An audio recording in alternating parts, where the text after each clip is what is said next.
El financiamiento ilegal de la política revelado por las investigaciones de los casos Penta y Sokimich remecieron el sistema político hace 10 años, derribando el mito de que en Chile no era un país corrupto, y en específico respecto a Penta, que los dirigentes políticos de distintos signos políticos de la época podían ponerse de acuerdo a la hora de defender intereses comunes.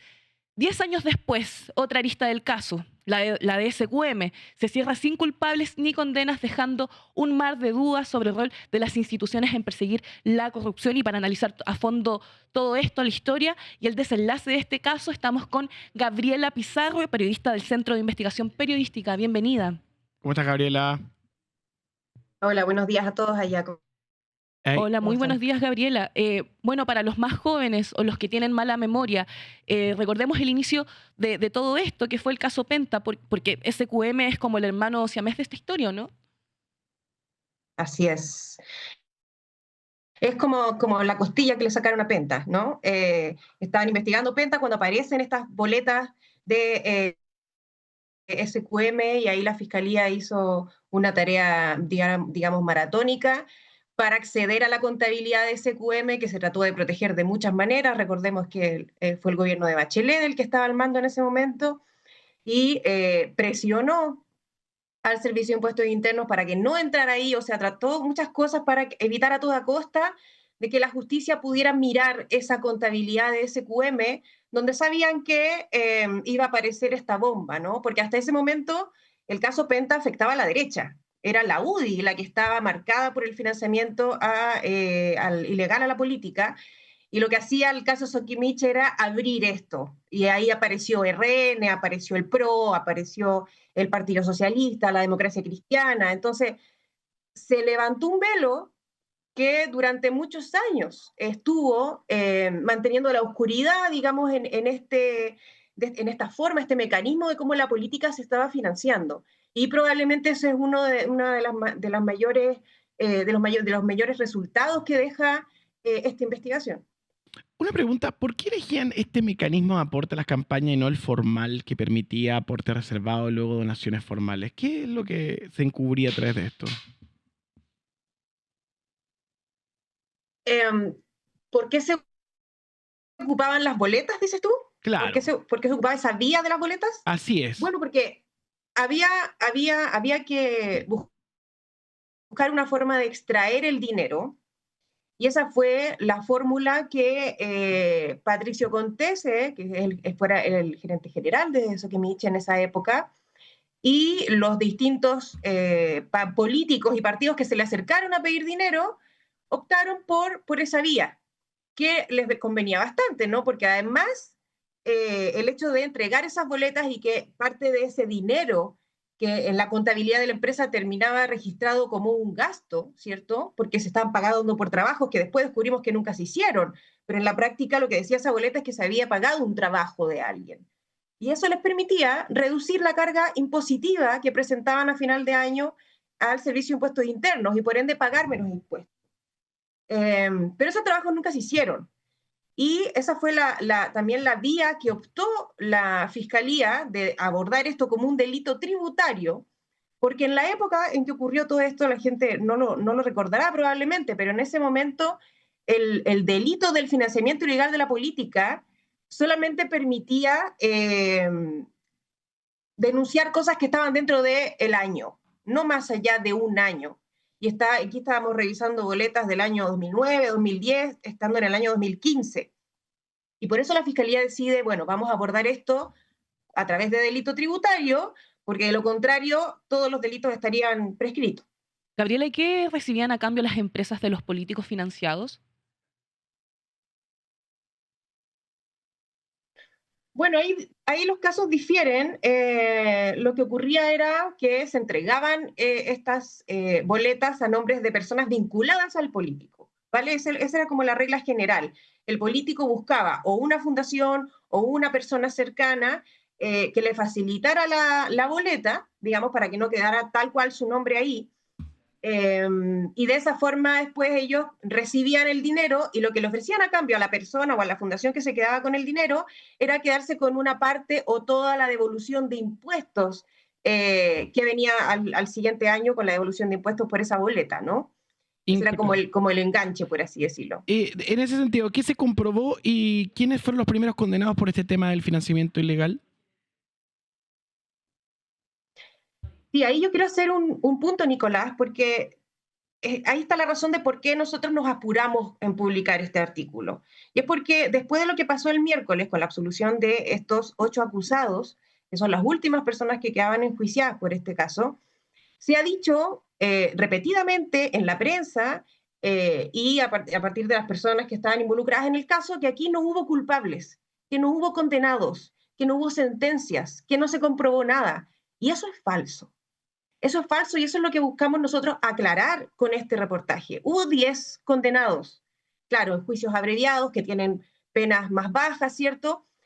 Hubo otras 132 personas que salieron con salidas alternativas, pero no porque no fueran culpables, sino que porque la evidencia que consiguió la Fiscalía hasta ese momento era tan potente, tan, digamos, irrefutable, que estas personas optaron por llegar a un acuerdo con la Fiscalía para evitar un juicio, evitar una condena y evitar también la exposición que significaba esto. Eso se zanjó por el lado, digamos, pero eso no significa que esas personas no hayan estado involucradas o no hayan reconocido cosas, ¿vale? Los 10 condenados, que tuvieron la mayor parte de ellos condenas en el 2017, ahí está, por ejemplo, el señor Giorgio Martelli, que es el principal recaudador de la campaña de Eduardo Frei Ruiz-Tagle y de la campaña de Michelle Bachelet para su primer gobierno. Estaban también Claudio Aguiluz, que era un ex diputado RN. Está también la señora Clara Benzán, que era la contadora del expresidente Frei. Y así otras personas que, digamos, son las condenas que pudo afirmar la Fiscalía en su momento, pero que dan prueba y testimonio y una verdad jurídica, ¿cierto?, de que esto sí ocurrió y de que esas campañas sí se financiaron ilegalmente. Después una decisión de la Fiscalía y del Servicio de Impuestos Internos, porque recordemos que el hecho de perseguir ese delito tributario obligaba a que el único que tenía la potestad de introducir una querella era el Servicio de Impuestos Internos. Y eso dejaba de manos atadas a la Fiscalía, porque el que no venía mencionado en la querella del Servicio de Impuestos Internos no lo podían perseguir. ¿Vale? Y ahí es cuando cambia la administración del Servicio de Impuestos Internos en el gobierno de Michelle Bachelet y no se ingresan más querellas. Y esto se corta por ahí, ¿no? Gabriela, disculpa, ahí tú mencionabas que hubieron personas que sí recibieron... Claro, boletas, recursos. No, me refería a eso. ¿A qué? Bueno, hay nombres de peso pesado en el... Sí, condenas. Condena, Muchas gracias. Hubieron muchas personas que sí recibieron condena, pero también hay nombres de peso pesado en el banquillo, que está Pablo Longueira, Marco Enrique Jominami y el exgerente Patricio Contese. Y después de casi 3 años de juicio, ¿cómo se explica que un caso con tanta evidencia aparente, con miles de documentos, termine en una absolución total? ¿Qué dijo el tribunal para justificar todo esto? Básicamente lo que dice el tribunal, que es el Tribunal de Juicio Oral y No Penal, es que no está suficientemente probado el delito, pero ahí habría que preguntarle a esas juezas, y estamos esperando a conocer el detalle de esa sentencia, de ese fallo, ¿por qué no se consideraron pruebas que para estas condenas de las que les estoy mencionando, Giorgio Martelli, Clara Benzán, Patricio Rodrigo, del PPD, esas pruebas que son las mismas que están ocupadas, que ocuparon para digamos, la condena del miércoles, eran las mismas. Lo que no sabemos es por qué sirvieron para condenar el año 2017, pero no sirven para condenar ahora. Y esa es una pregunta que tiene que responder el tribunal y que por supuesto que nosotros desde el mundo periodístico lo estamos evaluando. Recordemos que este caso avanzó no solamente gracias a los fiscales que empujaron la investigación, sino que también gracias a la cascada, digamos, el tsunami de reportajes que sucedieron y que se fueron publicando a lo largo del caso y que mostraron lo que estaba pasando. ¿Gabriela? Entonces, yo creo que esa pregunta, digamos, ¿por qué? ¿Por qué aquí antes sí y ahora no? ¿Por qué los absolvieron si hay pruebas? Esa es una respuesta que tiene que dar el tribunal. Gabriela, a ver, durante todos estos años el caso de SQM, Penta, Cascada, todo el espectáculo, como tú bien contabas, que ustedes son Yo siempre he dicho que en CIPER hacen periodismo más científico. Y nosotros somos mucho más de la vía popular, somos más de supermercado y eso y es distinto. Es como la diferencia entre la prensa tabloide y otra, y existe mucho tipo de prensa. Pero ustedes han hecho ese trabajo como de ver documentación, mirar cada proceso, analizar cada punto, etcétera. Y yo sé que son muy cuidadosos, porque las entrevistas que he visto, de todos los involucrados y de los fiscales, etcétera, de decir, no, esto es injusto, esto es justo. Entonces tengo una pregunta, Gabriela. ¿Fue a la altura fue a la altura el final de este caso? ¿O quedan como la sensación de algo pendiente? Porque a todo el mundo como que le sorprende.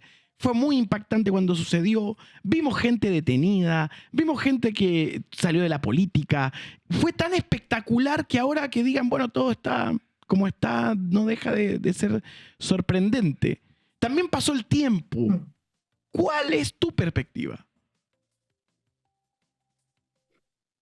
Bueno, yo creo que efectivamente no solo la fiscalía, sino que en general la sociedad esperaba que esto terminara de otra forma. Pero sin dejar de, o sea, digamos, esa es mi opinión y probablemente las personas que investigamos esto teníamos la convicción de que sí estaban las pruebas suficientes para demostrar esto ante un tribunal. Pero yo no puedo hacer cargo de lo que decida ese tribunal, no me voy a meter ahí porque no es mi tema, pero sí creo que es un caso, el caso Sokimich, particularmente, que estuvo marcado por la impunidad desde el principio.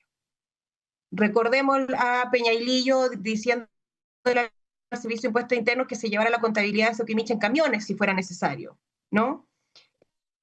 El hecho de que después se cortaran las querellas, de que se cambiaran a los fiscales. También por este caso fue que el ex fiscal Gajardo y Pablo Norambuena decidieron renunciar al Ministerio Público. Fiscales que empujaron esta investigación de una manera implacable en su momento. Entonces, por supuesto que yo entiendo cuando la ciudadanía se muestra molesta e insatisfecha con lo que ha decidido la justicia. Y además quisiera decir, y esto es cosecha personal mía, ¿ok? No está así, pero hablando acá, pero mucho de lo que sucedió con el caso Sokimich, quizás también lo podemos explicar con lo que sucede con el caso Hermosilla. Ah, de cómo se ha corrompido el Poder Judicial. Justo te iba a hacer esa pregunta. Hay personajes que se repiten, ¿cierto? Samuel Donoso, que era el abogado de Patricio Contese durante todo este tiempo, también aparece en el caso Hermosilla, es quien defiende hoy día a Andrés Chadwick. Entonces, claro que hay rastros del poder acá, de los muchos intentos que hubo a lo largo del caso de tapar esto. Y puede quedar una sensación de impunidad, yo la entiendo totalmente. La última pregunta, Gabriela. 10 años después de que estallara todo esto, ¿crees que de verdad cambió algo en la relación entre el dinero y la política en Chile, o las empresas simplemente encontraron formas tal vez más sofisticadas y legales, como el lobby, las fundaciones truchas, para seguir influyendo en las decisiones que nos afectan a todos? Mira, ahí te voy a dar una respuesta desde el olfato periodístico que nos entrenan a nosotros en CIPER. Súper. Lo que pasa ahí es que yo no voy a confiar en que esto dejó de ocurrir. Lo más probable es que los políticos, los partidos políticos hayan buscado otra fórmula, otro mecanismo, que ya no son las boletas ideológicamente falsas, o quizás sí, no lo sé. Pero lo que al menos nosotros pensamos en CIPER es que hay que seguir teniendo un ojo muy agudo sobre este problema. Porque pasó durante mucho tiempo. Se destapó el velo, bueno, quedaron expuestos y a los pillos, cuando los atrapan, ¿cierto?, dejan de hacer la maniobra que estaban haciendo y buscan otra forma de hacer las cosas. Lo que sí quiero aclarar es que sí hubo otras ganadas que han pasado un poco coladas, que no son condenas, pero el fisco logró recuperar mucho dinero a través de multas, porque hay un punto muy importante dentro de este caso en que cuando se decide no perseguir a nadie más a través de la vía judicial, gana la vía administrativa, que era la vía por la que siempre abogaron las personas que estaban involucradas y manchadas por esto, ¿no? Que simplemente esto se rectificara ante el Servicio de Impuestos Internos y fueran a pagar una multa por ventanilla, y esto se acabó y no ahondamos en los detalles ni nada más. Eso pasó con al menos 28 otras empresas, aparte de Sokimich, que fueron al Servicio de Impuestos Internos y dijeron, mira, yo tengo que rectificar todas estas boletas ideológicamente falsas por servicios que nunca se prestaron, dime cuánto te pago, cuánto es la multa, y esto queda acá. Eso pasó con 28 empresas. Y se pagaron ahí miles de millones de pesos en multa, además de los 2.550 millones que pagó Sokimich como persona jurídica, ¿cierto?, cuando llegó al acuerdo con la Fiscalía. Entonces, ahí déjame hacer el punto porque también se ha dicho, oye, ¿cuánto costó esto? 2.000 millones de pesos, publicaba un medio de prensa de cuánto costó el pago a los fiscales durante todos estos años de juicio. A ver, esos fiscales no trabajaron de manera exclusiva en el caso Sokimich, primero, ¿no? Ese sueldo no es solamente para el caso Sokimich, y segundo, mucho más de 2.000 millones de pesos fue lo que recuperó el fisco para, en temas de multas y cobros para las empresas que se dedicaron a hacer este financiamiento ilegal. Gabriela Pizarro, periodista de CIPER. CIPER el día 29 de noviembre tendrá en Vergara 240 en la Universidad Diego Portales su festival de periodismo para la ciudadanía. No se lo pierdan, inscríbanse en ciperchile.cl/festival. Muchas gracias, Gabriela. Gracias a ustedes, que tengan buen día.